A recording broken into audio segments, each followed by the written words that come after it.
Welcome to the Value Investor TV podcast. This is a podcast that helps you grow your wealth and become financially independent. My name is Becco and my partner Hari. Welcome to the podcast, everybody. Episode 27. We'll cover the later half of the checklist we didn't get to in the last episode, 26. In the last episode, we talked about, in the last two episodes, episode 25 and 26. In 25, we talked about what is checklist overview. So what is in the checklist? Why do we use it? Who uses it? Stuff like that in the very high level perspective. In the 26th, the episode right before this one, we actually covered what we use, our own checklist, and what's in it. And because checklist is pretty comprehensive, our list is pretty comprehensive, I'd say. We had to break it up into two. So the last episode we covered the first half, and then this half the later half will be covered by this episode. So if you haven't checked out 26, please do so before coming to this one, because this episode is a continuation of episode 26. So let's just dive right into episode 27. So the later half of the checklist that we didn't get to cover, let me just touch on the larger questions. So that is, how sound are their financials? So are they healthy? Do they have a healthy balance sheet, for example? That's one of the questions. Another one is the company operated by honest and competent people? That's another larger question that we need to answer. And then the last question that we need to answer is, this is all great, but is it on the market for appropriate price? Am I willing to pay the price for this entire company? Is it cheap enough, effectively? That's the last bundle of questions that we need to answer, and that's part of this checklist. So let's just dive right into it. So let's go into the financials. Is the company in healthy financial situation? Is the broader question. To dig deeper, we have a few questions listed on our checklist. Let's go to the first one. Does the company have enough cash to maintain its business?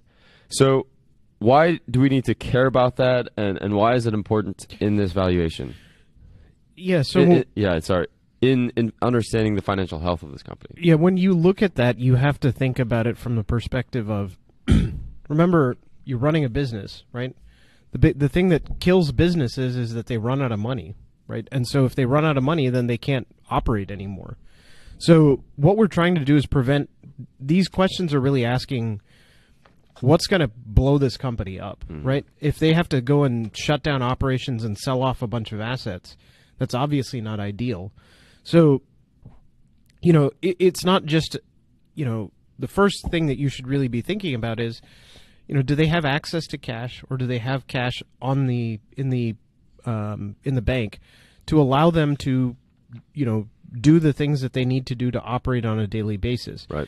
And what you see is a lot of companies that can't do that will declare bankruptcy or will have a liquidity, crisis, and then they will go into crisis mode, and the stock will tank, and all of these things that occur, as a result of basically not having enough working capital to meet the day-to-day operating needs of the business. So, we've left this question deliberately vague because that can mean different things for different businesses. So some companies have negative working capital just as a result of how their business is structured.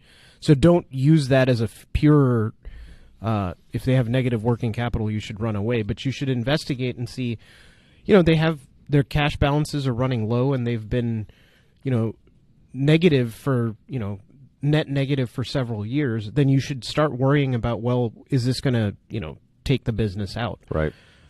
So I think your larger question of so these questions are really aimed at what you said, which is, are any of these going to take out the business entirely, right? Yeah. And so not having enough cash balance is one way to go, one way to end the business. Yep. And I think it's important to point out that a lot of companies now, as we analyze, we talked about this in the previous episodes, as we analyze companies now every day, we run into a lot of companies with a lot of debt level, a huge debt level. And that's one of the questions that we'll cover here. But it relates to having not enough cash balance on the book.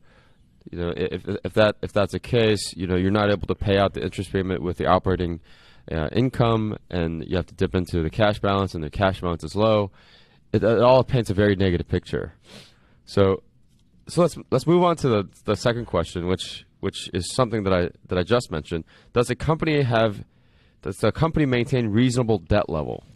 Yeah, and this one is something that will tie into the next question also with regards to cash flow. But you know, if the company has, like we said earlier, too much debt is what kills businesses, right? It's not, you know, you can have declining sales and things like that, but that if the company is profitable, they can maintain themselves for a long time. The problem comes in is that when you over leverage and you put too much into your debt load. So what I typically try and look for is companies should have enough cash flow, so enough money that they generate to be able to pay off all of their debts in 3 or 4 years. Now, that doesn't mean they have to pay them off in 3 or 4 years, or that they have a plan to pay them off in 3 or 4 years, but that they should, you know, it should be roughly 3 to 4 times your free cash flow number. And why that's important is, you know, and this question is very loaded, because what you want to also see is, you know, companies have certain debt covenants that allows the person who has or a group that has loaned the money, if they don't maintain certain ratios, they can call in the debt. And what that means is that, let's say the debt covenant is your earnings have to be 3 times, you know, the debt level, which is not uncommon, or, you know, you have to be able basically to pay off the debt in 3 or 4 years, 3 or 4 years. If you can't, if the debt level grows to be much higher, then they can say, well, we want our money now. And that means that what looks like it will be, you know, far out into the future could be, you know, triggered. Can destroy your business tomorrow. Right. So you want to be very mindful of that. So that doesn't mean that every business you have should have no debt, right? That is not, you know, carefully managing debt is important. And you know, especially when you deal with companies that have large international presences, it's not free to move money between cash from one place to another. So they may actually take on debt in that country just to finance the operations there, even though they're generating cash. They have tons of cash elsewhere, right? Yeah. So, you know, just be mindful of that, because I mean, reasonable is a loaded question when we say that. Because there are some companies that can have, you know, longer, you know, higher debt loads just because of the nature of their business. Right. And I think what you mentioned earlier about debt to free cash flow, less than or equal to 3 is kind of what you look for. So that I just wanted to clarify that. So when Hari says the company is able to pay off with this free cash flow all of its debt, that basically translates to the debt to free cash flow ratio less than equal to 3. Yeah. So for those of you out there who are wondering what that means, you can look at that number. Debt divided by free cash flow equals or less than or equal to 3. Okay, great. So that sort of answers the larger question of how healthy is this company financially speaking. If we move on to the next question, I think this question is harder to answer, but certainly not important. It's very, very important to answer. And that question is the company operated by honest and competent people? Well, so let's just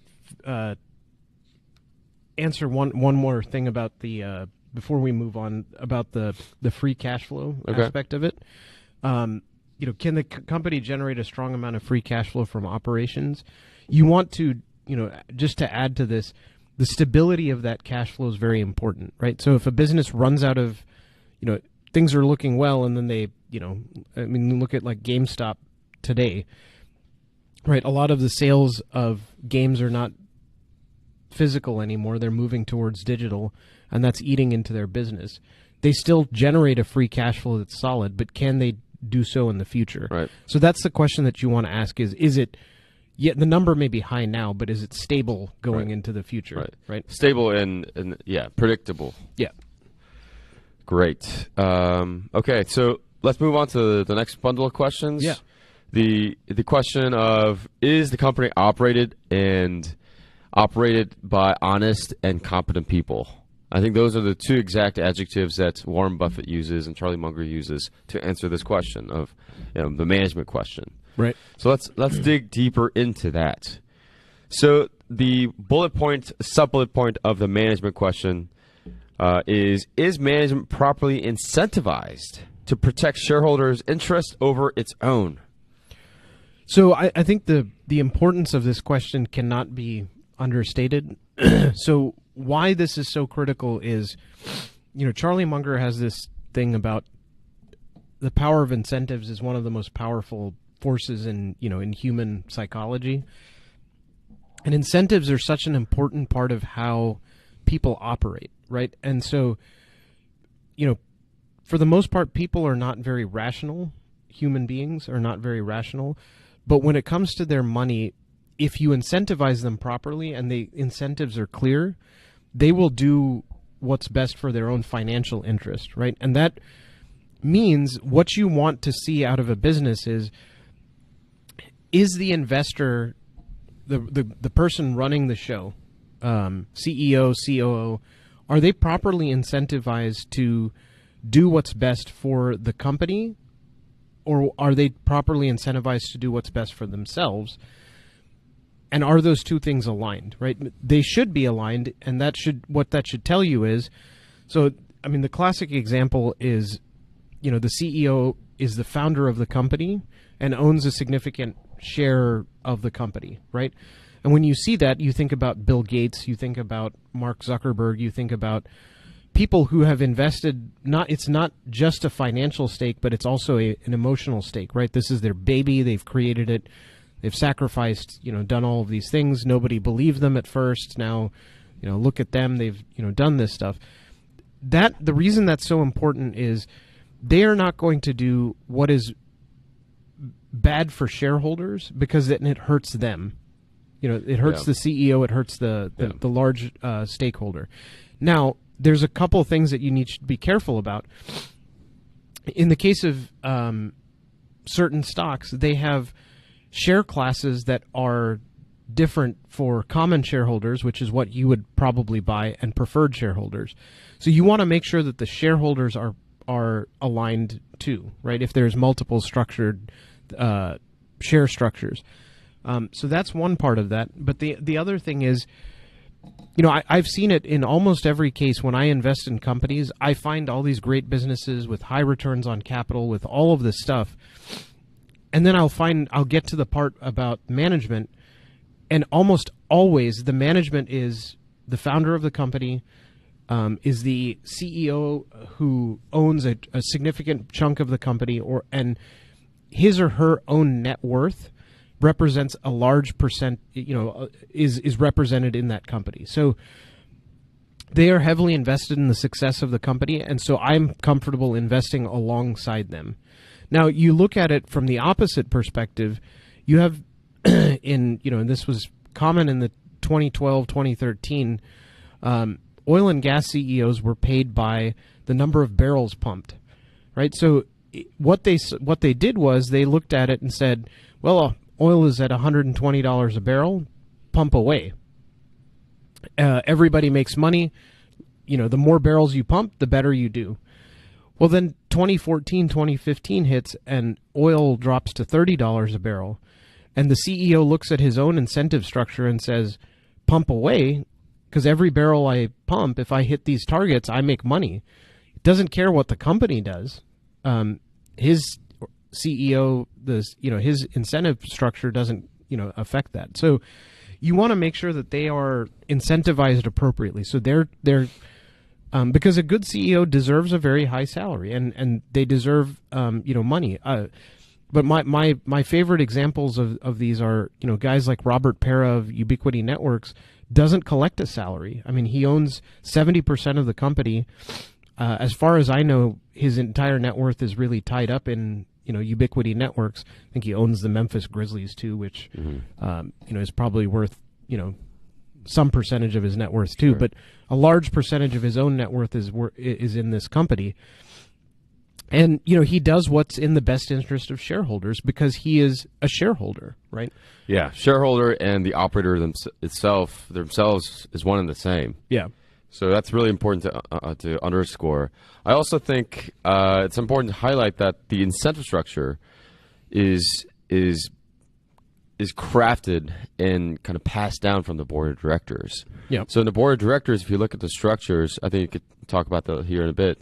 If you look at the board of directors, there's different committees. There's compensation committee, there's executive committees, all these different committees in the board of directors. And the board of directors get together and say, okay, we think the best way to run the company and the best way to incentivize the operators, best way to protect the shareholder is to do this and this and this in terms of compensation. And that compensation is what CEO tries to aim. Yep. So, to answer this question, is management properly incentivized to protect shareholders' interests over its own? You not only have to look at the operator themselves, the CEOs and the COOs, but also the board of directors and how what the community is about. The incentive structure is going back maybe 2 or 3 years. Looking at that. Yeah, one of the things that to be careful about is a lot of times what happens is the CEO is appointed by the board, which is how every Delaware corporation is supposed to function. And then what happens is that the CEO will. So this is a hired gun CEO scenario. They don't own a lot of stock in the company and that kind of thing. And what they do is they go back and they say, well, I got to make sure my board who brought me in is well compensated too, right? And so then what you're doing is you have this horrible, cyclical relationship where they don't really care about the company, right? Which is against their own fiduciary duty, right? I mean, this is illegal under U.S. corporate law, and Delaware laws. You are not allowed to do that kind of stuff.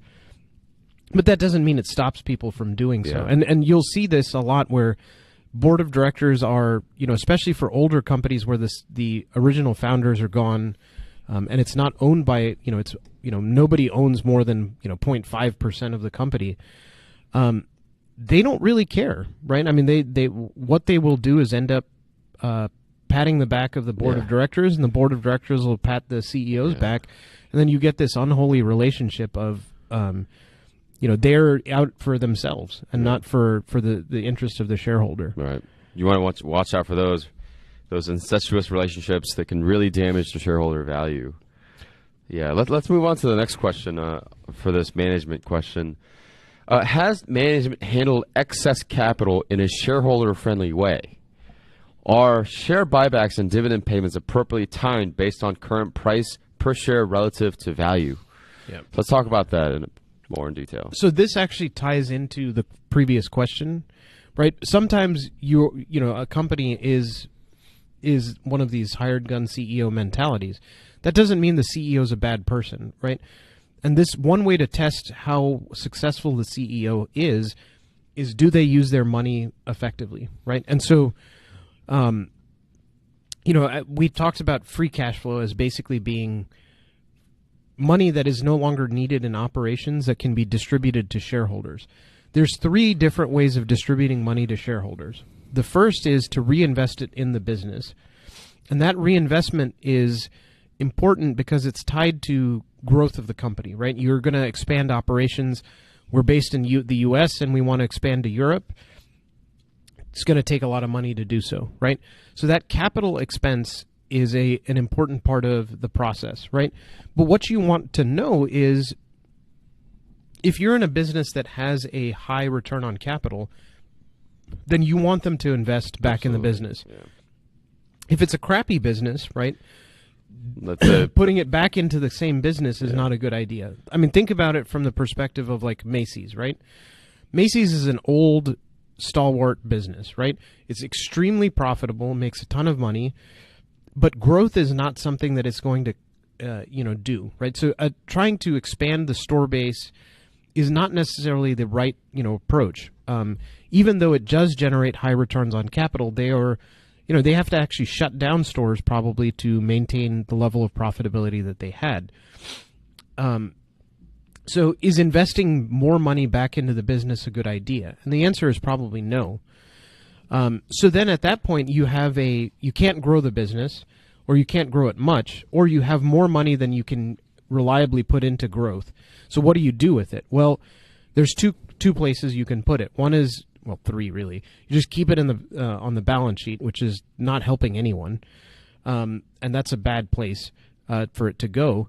The other is to pay a dividend, and so as a shareholder, dividends are a way to, a lot of people like reliable dividends because that's, keeps the company stable, and for various trading reasons, short sellers not necessarily avoid, but don't really like to pay have short stocks that have dividends because they're required to pay the dividend also, and so that limits that. So you don't see huge swings in prices, which is why some people like a dividend. The problem with a dividend, though, is it's a taxable event. So if I get paid a dividend, it's taxed at ordinary income. It's not capital gains. It's ordinary income, and so that means it's taxed at a higher rate of 30. Well, I guess it's now 27% at the highest level. So when dividends are taxed at a higher rate, that generally means that is it in your best interest? Because you've already paid taxes at a corporate level for that, and now you're paying it again at a personal level. So the alternative is, and that doesn't mean that dividends are bad, right? Sometimes you want to pay a dividend, but you don't want to do it at the expense of the business, right? So there are some companies, GE is a good example, that's been paying a dividend for forever, and they recently suspended the dividend because of liquidity concerns. So they were saying we don't have enough cash to pay the dividend, and they slashed it to just a penny a share. Yeah. So, is their best use of capital to pay the dividend, or is it to pay off their debt, right? And that tells you that people make mistakes all the time with this because they under or overestimate their own cash flow and things like that. So the other alternative is actually to buy back shares, right? And the buyback is actually a very interesting idea, right? We talked about this with the debt and equity lecture, and if you should go back and listen to that. If the share count doesn't make sense to you, but essentially what you're doing is shrinking the pie so that every investor who has shares, their share actually is a larger piece of the pie. So let's say I have 100 shares in my company. I retire 50 shares. That means I remove them. That means that my income, my earnings per share actually doubles, assuming that the net income stays the same. So a great example of this is a company is AutoZone. So AutoZone, I think, is retired, 70 or 80% of their shares over the last 7 or 8 years. So they're a company that has limited ability to grow. I mean, they're a U.S.-based company. They sell auto parts, and they're pretty much in every town that they could possibly be in. And so they said, well, we could pay a dividend, which I'm not sure if they do. I can't remember, but they've heavily bought back their shares, and so they were able to do that. But the important caveat to share buybacks, and this is something that people all the time will forget, is that when you buy back shares, you have to do it when the stock is undervalued, right? And by doing so, you actually buy. It's a double effect, right? You can, if I'm paying 50 cents on the dollar for a stock, then it's a good investment. But if I'm paying $1.50 for a dollar, it's not a good idea, right? So a good example of that is GNC was a general nutrition center. They have vitamin stores and general nutrition items. So they were buying back shares at $65 a share, and the stock tanked to $8 a share. Total destroying. And so if they had actually waited till the stock had dropped, and the dumb thing is they actually took debt to do this. Yeah, that's incredibly crazy. That's destroying value in multiple ways. Yeah, so you take on debt, which is not necessarily a bad thing if you need to do that, right? But taking it on to do a share buyback should tell you that there's some concern, right? And they did this basically, as we talked about management incentives, to juice the share price, right? And if you look at their incentives, it was to raise the price of the stock. Yeah. And so everything was based on that. And so they figured the best way to do that is saturated business, let's buy back shares, even though this stock was trading at 25 times earnings. And so, you know, it blew up in their face. Yeah. So let me just recap that for our listeners here. So the question was, has management handled excess capital in a shareholder-friendly way? And like Harry mentioned, there are different ways to handle that excess capital. One is to reinvest that excess capital back into the business. The other is to pay out dividend payments. And the third is to actually to buy back its own shares. Yep. And they're different, for companies in various different stages of their lives. One is more appropriate than the other. For different times in the marketplace, one is more appropriate than the others. And so it's really prudent.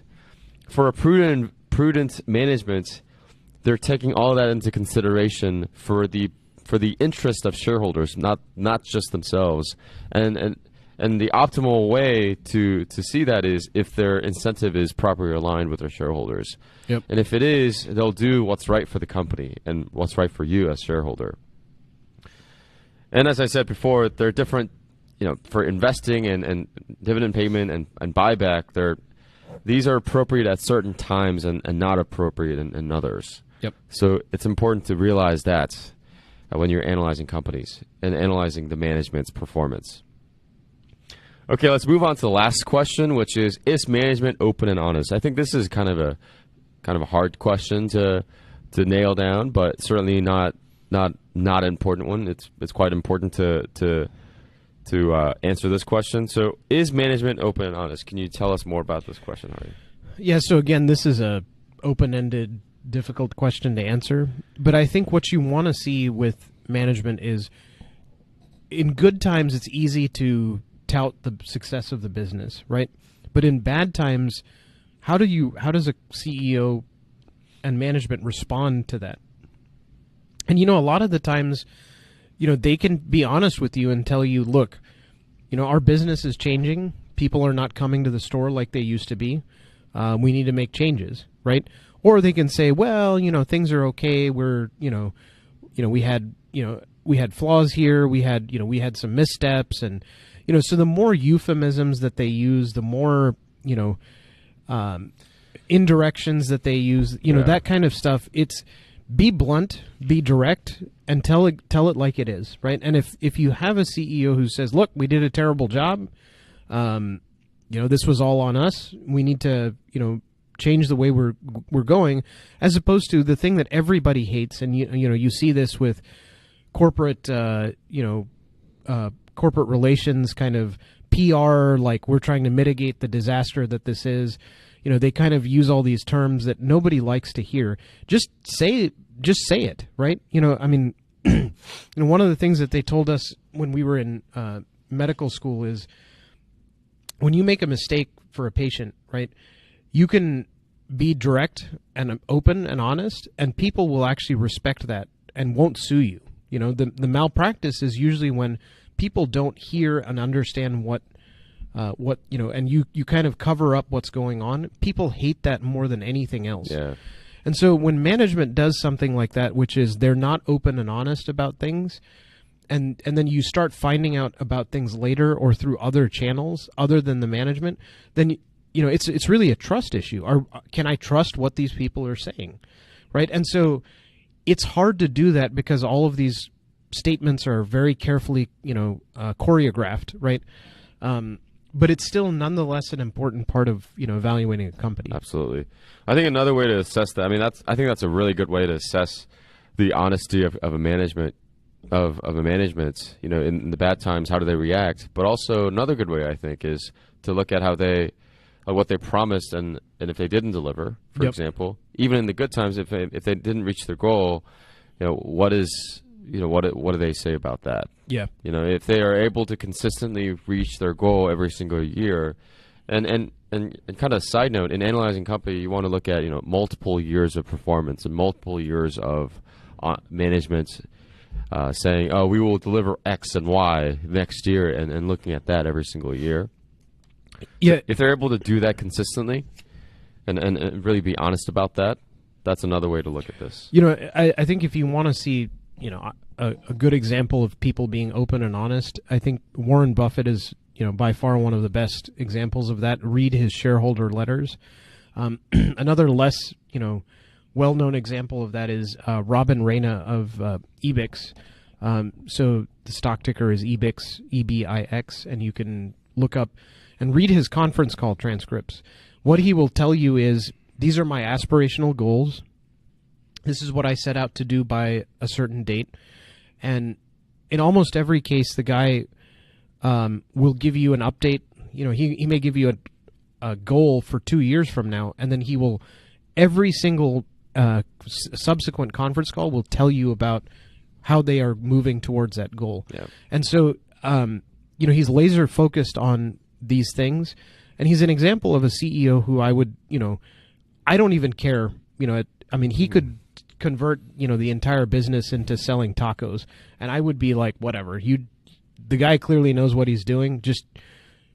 I'll just shut up and take my money. So.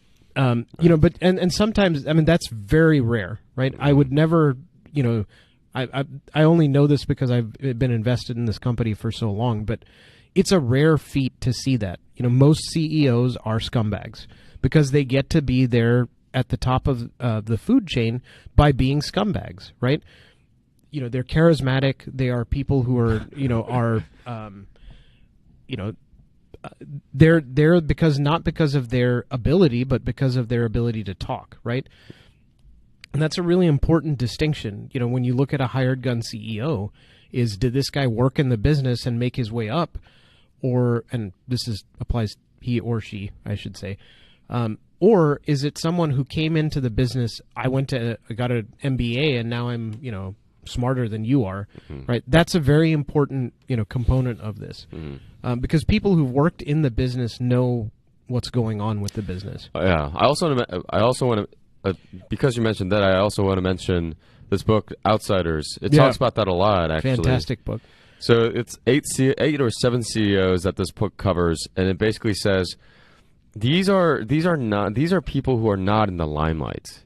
These aren't people who are touted in the media as the best CEOs ever in America, et cetera, et cetera.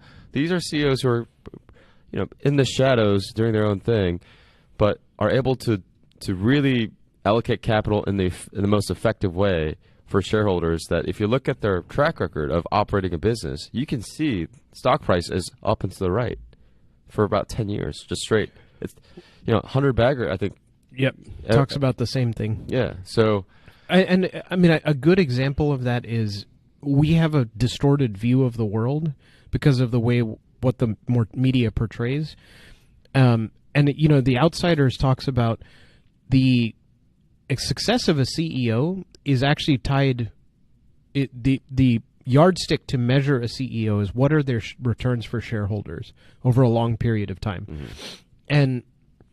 They talk about that, like, Warren Buffett is one of the CEOs, and he's delivered 20+% return for 40 years, right? You put in $10,000 and it's worth, multi-millions at the end of that.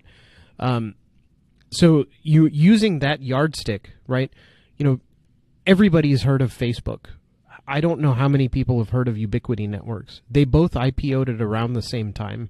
So Robert Pera has crushed Mark Zuckerberg in terms of return for shareholders, and that is very telling of the quality of the business and the focus of that CEO. And if you listen to him, he's not Zuckerberg is very charismatic. Robert Pera speaks very well, but I wouldn't call him charismatic. And I'm not as an insult. I think he is. Yeah. He's very much engineer focused, and that translates into very successful business. And I think, I don't know if he personally likes the limelight or anything like that. Yeah. But you look at how he behaves. He's famously quoted as saying, when he bought the Memphis Grizzlies, that you won't see me at the games because I'm not. People come to see the basketball, not to see Robert Pera, right? And I think that's a really telling thing. Is that's the kind of stuff that you want to look for. Is this guy focused on the business, or is he focused on his own ego? His limelight and his fame. Okay, I think that's enough for the management question. Becco's telling me to shut up. So. Let's move on to the last leg of this checklist, which is the valuation. Again, the business can be great, the management can be fantastic, financials could be healthy, but if it's too expensive, I'm not going to pay for it. Right. So we are, after all, value investors, and we need to look at the valuation. And again, this checklist goes in the order, right? So you need to look at all these things that we talked about previously, and then we arrive at the last thing, which is valuation. Yep. So let's dig into that. First is there a significant margin of safety? Margin of safety. Please take it away. So we're going to do a lot more on valuation in the next 3 or 4 episodes. So I don't want to spend too much time on these components, but I will talk about margin of safety because I think it's the most important, 3 most important words in investing as it relates to investing itself, right? And that's not my words. That's Warren Buffett, to paraphrase him. Seth Klarman also wrote the book. Yeah, the book Margin of Safety, which is out of print and very hard to find. But if you have solid Googling skills, you may be able to find it, and it's worth the read. Yeah. The margin of safety concept is essentially that if I have $1 and I pay 95 cents for it, there isn't enough protection there in case that dollar that I think is worth $1 is actually worth 90 cents, right? And in that case, I'm going to lose some money. But now if I pay 50 cents for that dollar, then if it's worth 90 cents, I still make money, right? And so what you're trying to really protect yourself against is, and I can't emphasize this enough, is there has to be a significant difference in the price that you're going to pay and the value of the company. Right.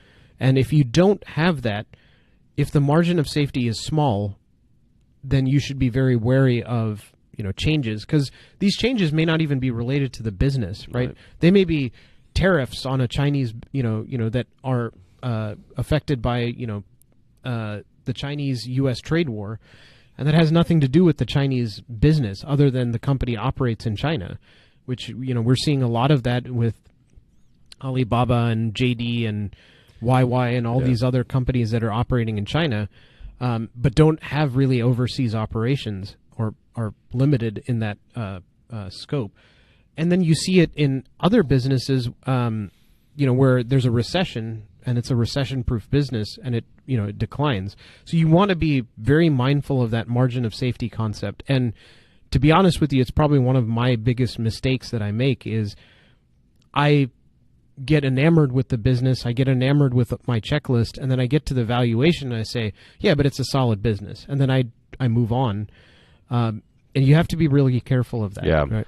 I think another way to paraphrase this is if you take care of the downside, the upside would take care of itself. Yep. So if you're buying it for so cheap that there's really limited risk that it'll go down further than the price point that you bought at, then the upside is it'll take care of itself. Yep. So if it can't go down anymore, then you're pretty safe in your investment. Yeah, it's the compressed spring, right? You can compress a spring when it's very loose. It's easy to compress it. But when it gets to a certain point, you just can't compress it anymore. Right. And the stock price is going to fluctuate significantly from the value for many businesses, but it can't get too far away from it, because then other people will come in and buy, and that's how you compress that spring. It's also, I think the spring analogy is interesting because it could go both ways. Yeah. If you stretch it out way too far, it has a tendency to go back to where it was. Right. So and I think Seth Klarman, or I don't know who said it, but every company is on their journey to the intrinsic value, whether it's low or whether it's high. So I think the spring analogy is quite apt. Should we move on to the next question? Yeah. Which Go is, for it. can I reasonably estimate cash flows into the future, given what I know about the business? This kind of ties back to what we talked about earlier about being able to predict cash flow. We talked about this in the financial side of things. Yeah. Tell us about that a little bit more. Yeah, I think what you want to make sure is through your understanding of the business and what you know about the business, right? Wrigley is going to still make gum in 10 years, right? So I can estimate that people are going to chew gum, right? Now, where they may buy gum, it may be at Walmart, but it may be on Amazon, whatever, right? But the fundamental thing is people aren't going to change, their behavior that way, right? Mm-hmm. They're going to still chew gum. Right. The difference that you want to be able to estimate is like Facebook is now, is there going to be Facebook in the same way that there was, the last few years? Is it going to still exist the way it was in 5 to 10 years? The answer may be yes, but I don't know, right? I can't say for sure because the industry is so new, and behaviors in this industry change so quickly. Yeah. So, maybe they will, maybe they won't, or maybe they will, but it'll be in a fundamentally different way. Hard to estimate their cash flows into the future. Right. So, and we'll keep covering this as we go through valuation. Yeah. And lastly, let's just cover this one really quick. Is it possible that, so this is another question, is it possible that the downside risk here is unknowable? And does margin of safety provide an asymmetric risk-reward ratio? Risk-reward ratio, we kind of talked about it with the first question, the margin of safety. But I think this question, is it possible that the downside risk here is unknowable? Yeah, so what we're really getting at with this question is, let's say you operate a business that is highly dependent on some, like, say, government regulation, right? So you have a business that is a medical device manufacturer, and Medicare pays for that device, and they pay $100 per patient or whatever it is. And then one day they decide, you know what, we're not going to pay $100 anymore, we're going to pay 10, right? So that changes the fundamental nature of that business, right? So what was protecting them, what was a moat, suddenly became, swallowed up the castle, right? They had a sinkhole that developed right, underneath the castle. So you have to be really careful about these kind of businesses that, some businesses are very, very difficult to breach their moat, right? But the downside risk is, in this case, is unknowable because maybe Medicare doesn't change their regulations. Right. Maybe they do. Maybe they actually increase it, and then it makes the moat stronger. But you can't know because that's out of the control of, the company, right? And so when you have a lot of things that are riding on the businesses that are out of the control of the company, then you have to be careful of that. Yeah, out of the control, but it is essential for the business. Correct. Right. Yeah. Exactly. Okay. Do you have anything else to add in terms of this valuation side or the value investor checklist, generally speaking? No, I think what we'll start seeing in the next two topics is more about valuation. Yeah. And valuation is complex. It's not something that it's a one number kind of measurement. Right. So getting comfortable with this is a really important part of what we're going to talk about going forward. So. Yeah. Great. Thank you guys for listening. So that was, let's just kind of large picture. We cover the financials. How healthy is this company, financially speaking? We talked about the management. Is the company operated by competent and honest people? And then lastly, is the company out in the market for a price that I'm willing to pay? So those were the three large questions that we answered with this checklist. The later part of this checklist, again, if you haven't listened to the first part of the checklist, go ahead and check out episode 26. That's where we started. There we cover, things like competitive advantage. We talk about moat. We talk about different relationships with the company. Please check that out before you move on to the next one, because I think the last episode and this episode kind of ties in well together. So that is it for Value Investors Checklist, our checklist. And again, I mentioned this in the last episode, but if you guys want a physical copy of our checklist, please go ahead and email us at info@valueinvestor.org. That's info@valueinvestor.org. Or please follow us on Twitter or on our Instagram and message me directly, message us directly. We will be happy to share this with you guys. Okay. Thank you all for joining, and I will see you on the next episode. Thank you, guys. Thanks.